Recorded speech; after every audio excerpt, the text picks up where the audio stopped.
नाजरीन, आपको अपडेट करें दादू के नवाही इलाके कस्बों से, जहां हमारे नुमाइंदा खुसूसी सालार खान लगारी के मुताबिक कस्बों के नजदीक कमबरानी बरादरी के 2 फरीकैन के दरमियान मामूली बात के तनाज़े पर कत्ल होने वाले गुल हसन कमबरानी के खून का जरगा रईस अब्दुल नबी लगारी की सरपंच में गांव गुलामुल नबी लगारी में किया गया।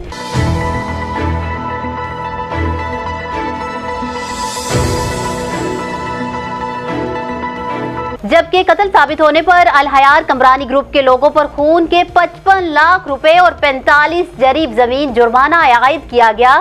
फैसले के दोनों फरीकैन रमजान कमबरानी और अल हयार कमबरानी ने कबूल किया। आपको बताएं कि दोनों फरीकैन ने कुरान शरीफ पर सुलह की। जरगे में सुन्नी राब्ता काउंसिल सूबा सिंध के जनरल सेक्रेटरी नजमुद्दीन मुजाहिद ने दुआए खैर कराई, जबकि जरगे में मुअज़्ज़िज़ीन इलाका रईस अहमद जमान लगारी, सराई पच्चल खान कमबरानी चौधरी, शाहनवाज वल्द नबी बख्श जमाली, शाहनवाज वल्द गुल हसन जमाली और दूसरे मुअज़्ज़िज़ीन ने शिरकत की। न्यूज़ स्टूडियो से फिर वक्त इतना ही।